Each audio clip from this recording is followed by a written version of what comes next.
Hello, welcome to this podcast series, Lifelong Learning with Dee. I am your podcast host, Dee, a UK-based transformational and mindset coach, and I help people with personal growth and development as well as career change. So, in part 2 of this episode, me and Catherine will continue our conversation on love, attachment, and connections.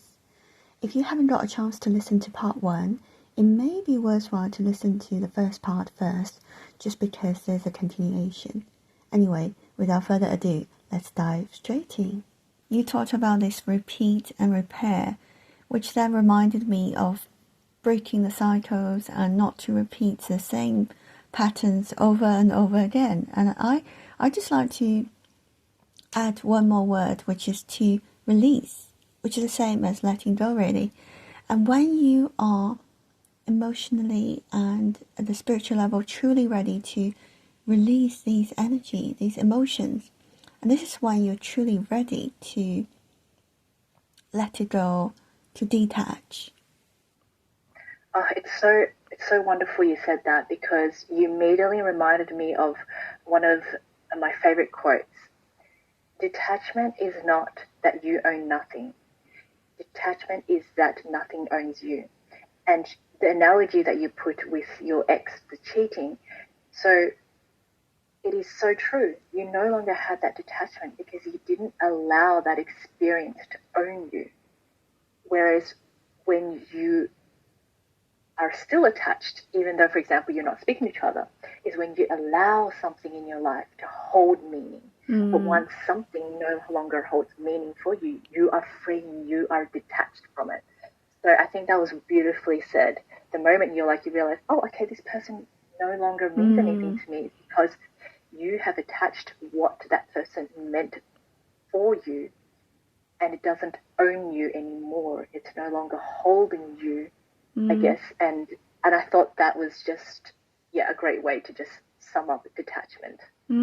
I love that, because you just inspired me again. Because I was just about to say, we have everything in us. We are complete. We are whole, right? And the reason, some people say, we need to find somebody to complete us.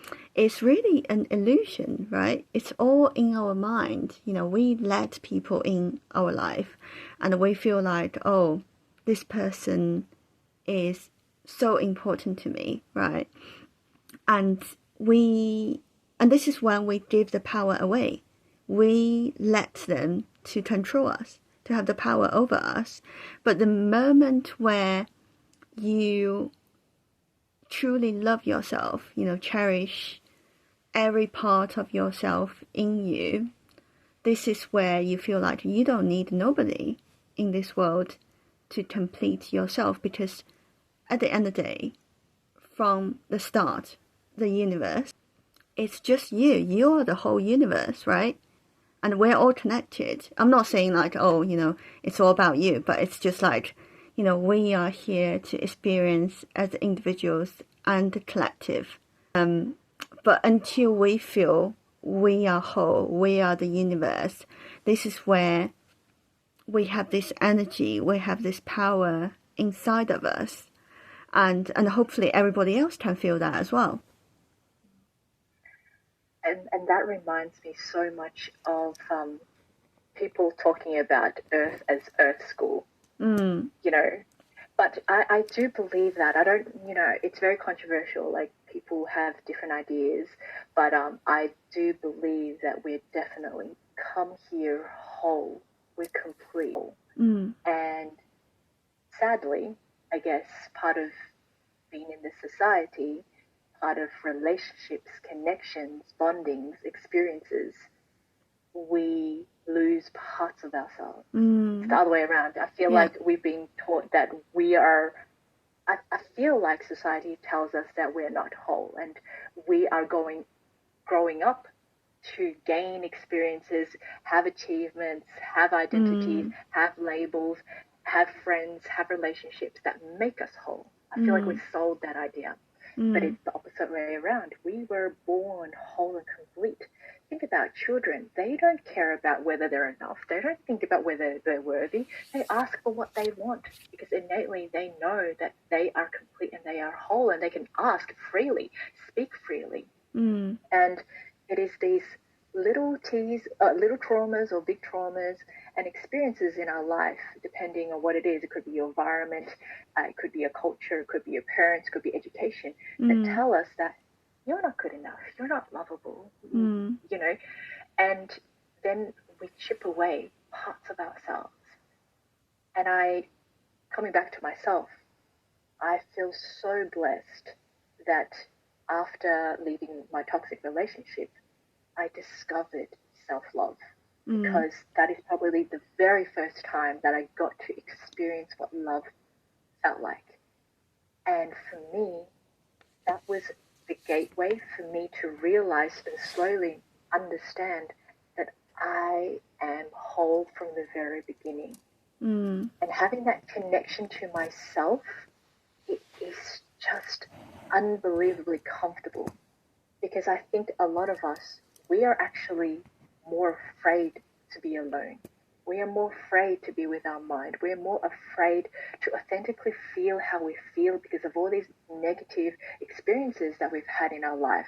And I think once I was able to overcome that, to really love not only who I am, but to really spiritually connect to a higher power, but be energetically grounded as a human being, and all that coming together with love, it really shapes the views, your ideas, your beliefs, your perspectives on the world, because you are internally so connected to yourself.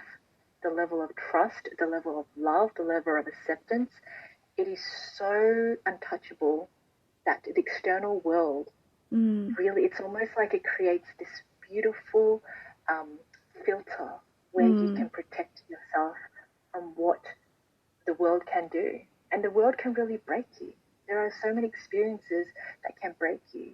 But I feel like with this love, you are able to respond differently than if you didn't have that confidence, or if you didn't have that trust in yourself, or if you didn't have that part of you that is inherently whole. Because when you don't, you allow the external things in the world, and like you said, people, places, culture, society will have power over you. That's what's really, I guess that's what makes us so passionate about self-love and personal development, consciousness and awareness, because it just makes so much difference. Don't you agree, Dee? Yeah, exactly, absolutely. Yes, we are whole and we're here to co-create and connect with other souls. And this leads nicely to another theme, which is connection. So like what you just mentioned, connection could be with ourselves, our higher self. It could be with other people, our society, our planet. So let's just start from the beginning. What does connection to ourselves mean to you? And inherently, the connection to self is what I feel is where it all begins. Because, like we were talking about earlier, we've kind of, especially as adults, we're almost like damaged goods, you know? And because I say that is, we're born whole, but then there are little things that happen, little traumas or big traumas, negative experiences that chip away who we are. And what that does is we begin to disconnect from self. And sometimes literal, you know, if there's any sort of trauma, it could be big trauma, but a lot of big trauma, we become disembodied, where we totally disconnect from self, disconnect from the body, where we are rarely present, we don't feel present. And when we're so disconnected to ourself, when we're so disconnected to our body, there is this inability to be present in life. And we all know what it feels like to not be present in life. We've probably all had moments where we're so disconnected to ourselves, so disconnected to the world, where it is simply just impossible, and you feel overwhelmed and you feel chaotic. You feel these emotions are just too much because, one, you're not really feeling them, you're not processing them, you're not releasing them, and two, you don't know who you are. And when you don't know who you are, there are so many reasons. There's a lack of trust, a lack of belief, there's a lack of attention to yourself. And when we can find that balance to connect to ourselves, we are able to connect to others better. We are able to connect to the world better, because it all begins within us. And like you said, we are the co-creators of our life. And it all begins with us. And that's an understatement, because it's you know, in terms of manifesting, in terms of mental health, it is all within us. And whether you call it vibration, whether you call it frequency, whether you call it energy, it is the thing that starts in us. And it is just so important to have it right. And I almost feel like, as an adult, one of the things that we do is really, our journey is to find a way back to ourselves. And a lot of that is healing the wounds and healing the pains, and even it could be generational trauma that has have us pay attention to it. Yeah, and I love how you make this link between connection with ourselves and connection with other people. And everything is connected. When you are whole, this is when you are at your best and you become this best version of yourself. From this, you can make more meaningful and positive connection with other people and shine your light. And this is one of the reasons why I started this podcast series, which is to create a platform in bringing people together and to build a community where a group of like-minded people can share their stories and learn from each other. And in spite of how different we may seem to be, because of our cultural backgrounds or our upbringings, deep down, we are all the same, in the sense that we all have a deep longing for love, connection, authenticity, isn't it? What do you think? Well, especially when you just mentioned like authenticity, coming together, we are hardwired to belong. And that is, I guess, inherently from survival. We were meant to connect. We are meant to thrive in tribes. We are meant to be in communities to support one another. And what's interesting is that as in the past, we were meant to be in communities and tribes where many people come together to look after one child. Whereas now I feel like, of course, with technology, with the society today, with independence, with wealth, with abundance, with the facilities that we have, the ease of things, the instantaneous things, it's so easy to disconnect from the world. And I feel like, when in terms of connection, we have never been more isolated and more disconnected from one another than ever before. We may have the chats, we may have the video calls, we may have the airplanes, whatever it is, we have all these modern day things, but we are so disconnected, so lonely, and we all yearn to connect and belong. Yeah, totally. And with what I'm doing now, most of my work meetings are video calls. And to be fair, I am quite an introverted person and I like socializing to a point. And I don't know if it's to do with the energies recently, the movement of planets. And for the first time for the past few months, I feel like I am actually so excited to go to London tomorrow to go to this Mind, Body, Spirit Festival and just to meet new people in person. And because it's just so different from speaking to people in a video call And this is a part of us, isn't it? Because our bodies, our souls remember how we used to connect with each other. Absolutely. And I think that, I don't know, this is coming back to just going back around. We had a conversation earlier where we talked about how trauma is caused by relationships. And I mentioned to you that we also heal through relationships. And I feel that when we start to, and I think you're in a really good place, Dee, it sounds like you're really discovering who you are, you're really accepting and loving yourself. You're in a really good space right now.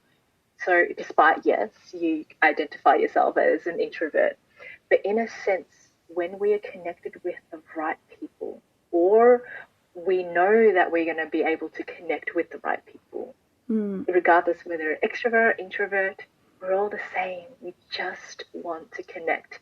And I think that this is it signifies growth within you. It signifies that, oh, I noticed that I used to I don't want to be in crowds. I don't want to talk to people. But this is just a signal to say to you, hey, you're growing. You're going to be surrounded by more of these people because this is who you are. This is what you're attracting. This is what you yearn for. And it's fascinating how the universe is showing up for you, but I am so sure that you have emotionally and mentally prepared this experience way before this opportunity came to you. So there's no doubt that you're excited about it and you're going to have an amazing time tomorrow. Oh wow!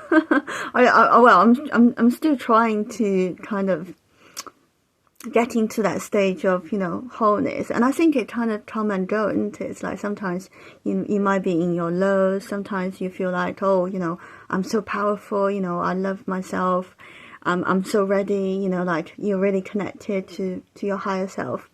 But sometimes, yeah, it's we're humans, it's all kind of human natures, and I think this programming is very, very deep.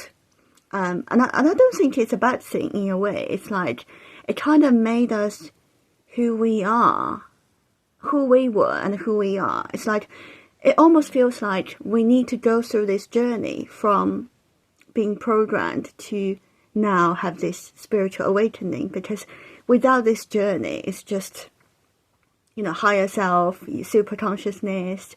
You wouldn't have that experience, and I think only by going through this duality of, let's say, happiness, pain, betrayal, abandonment, and love, and then you will truly understand the meaning of love, unconditional love. Because otherwise, and this is going back to what we said earlier about this attachment, because attachment, it is conditional love, because we have expectation, we need external approval, and it is being conditioned upon whatever criteria, whatever judgment, whatever that is.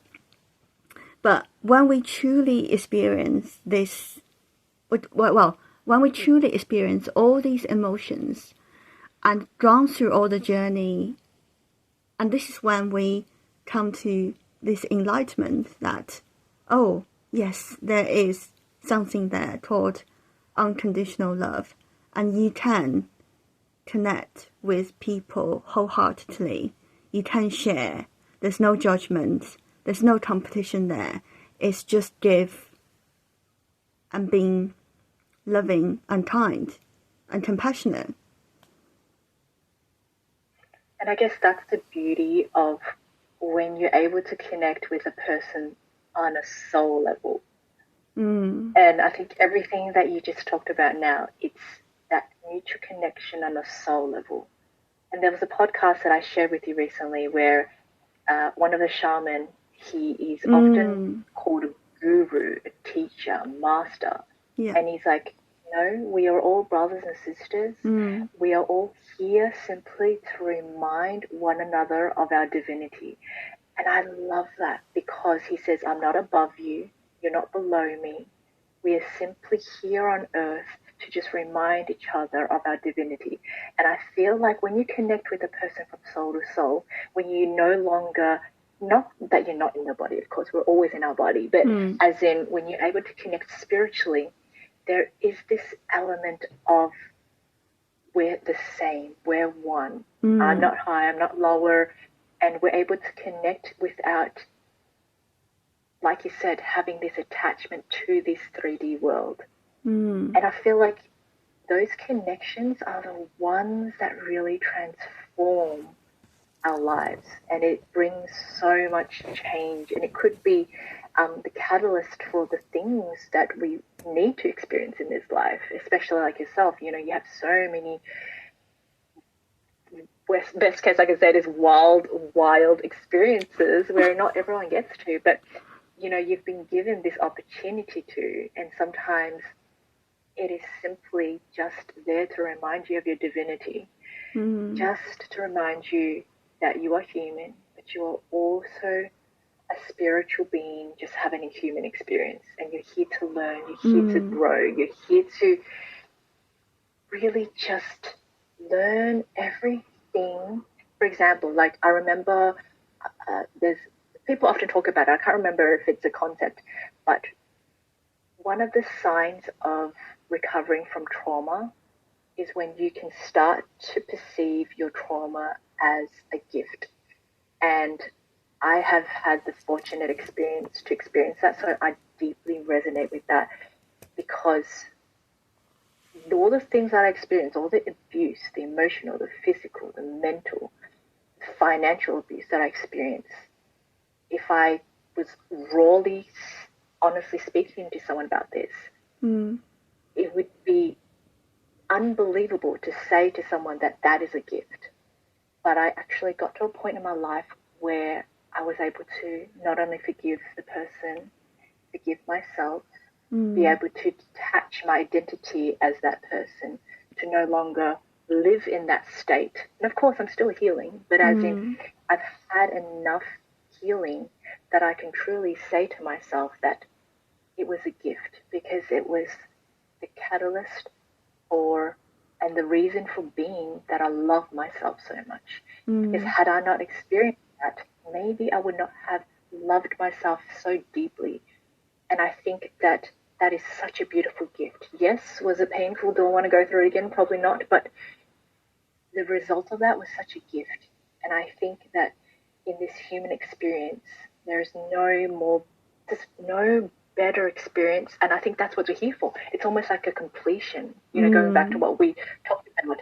There are these completions and these cycles. And it is, life is cycles, whether it comes to nature, you know, even to life cycles. It's just, there is this cycle. And once you finish that cycle, new beginnings happen, and it's just magical, beautiful. Yeah, exactly.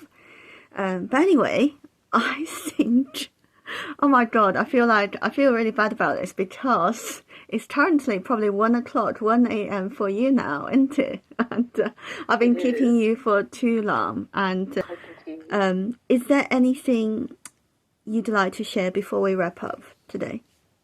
Anything that comes to mind? I guess going back to the connection to self, one thing I always repeat to myself, or often ask to myself, is this coming out of love or is this coming out of fear?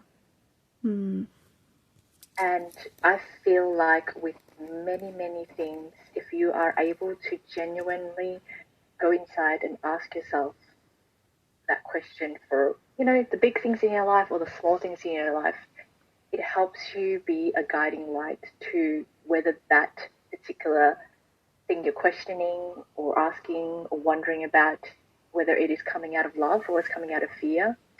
And why I say this is important, because I truly believe that when we focus and put our attention and intentions on love, the best things come out of it.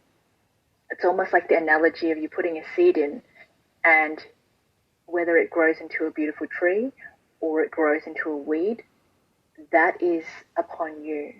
And when you base your intention on fear, weeds grow, and weeds grow and grow and grow till they kill everything around it.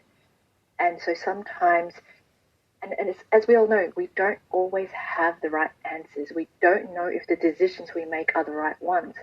But you can put the intention to say that I don't know if this decision is right, but I will make it right.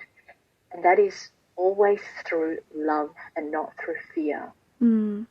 And this is important because when you're able to guide yourself in this external world with love, you are going to be kinder to yourself. You're going to be more loving to yourself. You're going to be more forgiving and accepting to yourself. And that just begins to embrace this love that you have for yourself that you have always had. Mm. And going back to the very beginning of the topic, that we're whole. Yeah, yeah. I like how you end this. Just one word. That's all we need. That truly matters to us is love. Thank you, Yeah, Kat. absolutely. Okay. Thank you, Dee. Oh, thank you. It's always a joy. And before you go, if people want to get in touch with you, where can they find you? They can find me on Instagram. The handle is Coached by Kath, Coached CoachedByCath, and coachedbykath.com as well. Brilliant. And I will drop the details in the show notes or in the description box as usual. So thank you so much. And yeah, I mean, what time it is? Oh my God, 4 hours. We did a lot of breaks, have we? We did.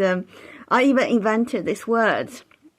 I just had a bit wobbler. Okay, so this has to be in the end. Okay, have to be in. Okay, so when I said about let's talk about attachment versus detachment. The word I said was, what did I say? Detachment. Yeah, I invented a word. Anyway, thank you again, Kat, and I'm looking forward to speaking to you very soon next time. Thank you. Thanks, Dee. Bye, everyone. Bye. So that has brought us to the end of this episode. Thank you so much for tuning in. I hope you enjoyed it and it may resonate with you in some way. If you would like to contact me, you can either message me on Spotify, drop a comment on my YouTube channel, or message me on Instagram. So have a lovely week or weekend, depending on when you listen to this. Take very good care of yourself, as always, and I will speak to you in my next one. Bye for now.